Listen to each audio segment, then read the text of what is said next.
Hi all ഈ കാണുന്ന കടലക്കറി നിങ്ങൾ ഒരിക്കലെങ്കിലും മസ്റ്റായിട്ട് ട്രൈ ചെയ്ത് നോക്കണം. അത് അടിപൊളി റെസ്റ്റോറൻറ്റിനേക്കാളും സൂപ്പറായിട്ട് നമുക്ക് വീട്ടിൽ തന്നെ ചെയ്യാൻ പറ്റിയ ഒരു റെസിപ്പിയാണ്. ഇത് ഉണ്ടാക്കാൻ വേണ്ടിയിട്ട് നമ്മൾ പ്രത്യേകിച്ച് മസാല വരച്ചുകയോ വറുത്തരക്കുകയോ ഒന്നും ചെയ്യുന്നില്ല. എന്നിട്ട് പോലും നല്ല അടിപൊളി ടേസ്റ്റാണ്. നമുക്കിത് എങ്ങനെയാണ് ഉണ്ടാക്കുന്നതെന്ന് നോക്കാം. ചാനൽ ഇതുവരെ സബ്സ്ക്രൈബ് ചെയ്യാത്ത ആൾക്കാർ ഒന്ന് സബ്സ്ക്രൈബ് ചെയ്തിട്ട് സപ്പോർട്ട് ചെയ്യണേ. അതിന് വേണ്ടിയിട്ട് വെളിച്ചെണ്ണയിലേക്ക് കടുക് ഇട്ട് പൊട്ടിച്ചെടുക്കുന്നുണ്ട്. ഇതിൻ്റെ ഡീറ്റെയിൽഡ് വീഡിയോ നമ്മുടെ ചാനലിൽ ചെയ്തിട്ടുണ്ട് കേട്ടോ. ഇനി ഇതിലേക്ക് നമ്മൾ നേരത്തെ വേവിച്ച സവാളയും തക്കാളി അതേപോലെ കടല ഒക്കെ ഇതിലേക്ക് ഒഴിച്ച് കൊടുത്തിട്ട് കുറച്ച് കറിവേപ്പിലയും കൂടി ഇട്ട് കൊടുക്കുന്നുണ്ട്. ഇനി നമ്മൾ അരച്ച് വെച്ച അരപ്പും കൂടി ചേർത്ത് കൊടുക്കുന്നുണ്ട്.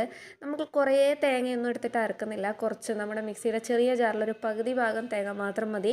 അതിലേക്ക് നമ്മൾ മല്ലിപ്പൊടി, മഞ്ഞൾപ്പൊടി, അതുപോലെയുള്ള ഗരം മസാലപ്പൊടി പൊടികളൊക്കെ ചേർത്തിട്ട് അരച്ചെടുക്കുന്നു. എന്നിട്ട് ഇതിലേക്ക് ചേർത്ത് കൊടുത്തിട്ട് നല്ലപോലെ പതിപ്പിച്ചെടുക്കുന്നു. ചെയ്യാൻ വളരെ ഈസി ആയിട്ടുള്ളൊരു സംഭവമാണ്. നിങ്ങൾക്ക് ഇതിൻ്റെ റെസിപ്പി വേണമെന്നുണ്ടെങ്കിൽ നമ്മുടെ ചാനലിൽ നോക്കിയാൽ മതി, കിട്ടും. അപ്പോൾ വീണ്ടും നല്ലൊരു വീഡിയോ ആയിട്ട് വരാം. ബൈ.